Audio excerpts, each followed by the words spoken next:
സംസ്ഥാനത്ത് ഭരണമാറ്റം വേണം എന്ന് യാക്കോബായ സഭ നിരണം ഭദ്രാസനാധിപൻ ഗീവർഗീസ് മോർ കൂർലോസ്.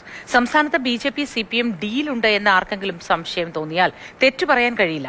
ഇടതുപക്ഷം തകർന്നു പോകാതിരിക്കാൻ ഭരണമാറ്റം ഉണ്ടാകണമെന്ന് മോർ കൂർലോസ് മാതൃഭൂമി ന്യൂസിനോട് പറഞ്ഞു. നമസ്കാരം. ഇന്ന് ഇപ്പോൾ ഇലക്ഷൻ ബസ്സിൽ ഗീവർഗീസ് മാർ കൂർലോസ് തിരുമേനിയാണ്. നമസ്കാരം. നമ്മളൊരു നിയമസഭാ തെരഞ്ഞെടുപ്പിന്റെ പടിവാതിൽക്കൽ നിൽക്കുകയാണ്. 10 വർഷം ഭരിച്ചൊരു സർക്കാർ വീണ്ടും ജനവിധി തേടുന്നു, മൂന്നാം ഭരണം കാക്ഷിക്കുന്നു. അതേസമയം മാറ്റം എന്ന ആവശ്യം പ്രതിപക്ഷം കോൺഗ്രസിന്റെ നേതൃത്വത്തിൽ ഉന്നയിക്കുന്നു. എങ്ങനെയാണ് തിരുമേനി ഈ വിശേഷത്തെ ഇപ്പോഴത്തെ രാഷ്ട്രീയ സാഹചര്യങ്ങളെ കാണുന്നത്?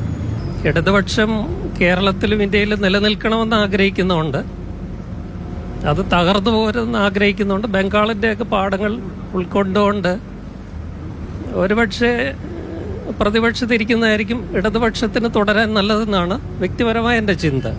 ഈ അധികാര തുടർച്ചയ്ക്ക് വേണ്ടി ഇടതുപക്ഷ മൂല്യങ്ങളിൽ വെള്ളം ചേർക്കുന്നതും എങ്ങനെയും അധികാരം പിടിച്ചെടുക്കുവാനായിട്ട് പ്രത്യയശാസ്ത്രപരമായ വിട്ടുവീഴ്ചകൾക്കും ഒക്കെ തയ്യാറാകുന്നത് മുന്നോട്ട് പോകുമ്പോൾ ഇടതുപക്ഷത്തിന് ക്ഷീണം ചെയ്യുകയാണ് പതിവ്. പ്രതിപക്ഷ നേതാവ് VD സതീശൻ ഇടയ്ക്കിടയ്ക്ക് പറയാറുള്ളത് ഞങ്ങളാണ് ഇടതുപക്ഷം എന്നുള്ളതാണ്. BJP വരില്ല എന്ന് എനിക്ക് ഉറപ്പുണ്ട്. പക്ഷേ കോൺഗ്രസ് ഒരു ഇടതുപക്ഷമായി എന്നൊന്നും ഞാൻ വിശ്വസിക്കുന്നില്ല. പക്ഷെ അതിനുള്ള ശേഷി കോൺഗ്രസിനില്ല. VD സതീശന് ഒരുപക്ഷെ വ്യക്തിപരമായിട്ട് കാണാം. CPM-ഉം BJP-യും തമ്മിൽ ഒരു ഡീലുണ്ട് എന്ന പ്രതിപക്ഷ നേതാവിന്റെ ആരോപണവും അതിന് KC വേണുഗോപാലൊക്കെ ഉന്നയിക്കുന്ന ആരോപണങ്ങളാണ്. അടുത്ത കാലത്ത് ഇടതുപക്ഷത്തിന് വന്ന ഞാൻ ഈ പറഞ്ഞ ആദർശപരമായ പ്രത്യയശാസ്ത്രപരമായ വിട്ടുവീഴ്ചയിൽ അങ്ങനെയും ആളുകൾക്ക് സംശയം തോന്നിയാൽ അത്ഭുതത്തിന് അവകാശമില്ല. കാരണം PM ശ്രീ പദ്ധതിയിൽ ഒപ്പിടാനായിട്ട് പോയത് ഒരു ഇടതുപക്ഷ സർക്കാർ ഒരിക്കലും ചെയ്യാൻ പാടില്ലാത്തതാണ്. ഭരണ തുടർച്ചയുണ്ടായാലുള്ള ഒരു അപകടം കോൺഗ്രസ് ഇല്ലാതാവും. കോൺഗ്രസിന്റെ ശക്തി ക്ഷയിച്ചാൽ, തീർത്തും ഇല്ലാതെയായാൽ പിന്നെ ഇവിടെ പ്രതിപക്ഷമാകാൻ പോകുന്നത് BJP-യാണ്. അത് പിന്നെ ഒരു സാഹചര്യം ഉണ്ടായിക്കോട്ടെ. ഇപ്പോൾ ഭരണ തുടർച്ച ഉണ്ടായില്ലെങ്കിൽ CPM-ന് അധികാരം നഷ്ടപ്പെട്ടു എന്ന് കരുതുക.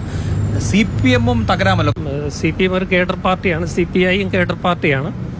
കുറച്ച് കൊഴിഞ്ഞുപോക്കൊക്കെ ഉണ്ടാകാമെങ്കിലും അത് തകർന്നു പോകില്ല. അതൊക്കെ കോൺഗ്രസിനെ സംബന്ധിച്ച് അതല്ല സ്ഥിതി. അവർ 10 വർഷം അധികാരത്തിന് പുറത്താണ്, അധികാരമില്ലാതെ നിലനിൽക്കാൻ കഴിയാത്തൊരു പാർട്ടിയാണ്. ഘടകകക്ഷികളും ഒക്കെ അങ്ങനെയാണ്. അതൊരു വലിയ അപകടത്തിലേക്ക് കേരളത്തെ നയിക്കും. അല്ലാതെ പാർട്ടി രാഷ്ട്രീയം എനിക്കില്ല.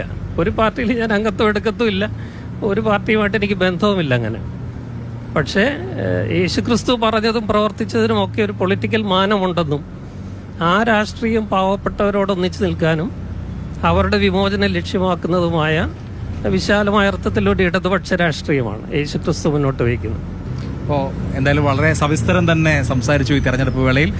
Thank you Abhilash. Thank you Sreeja.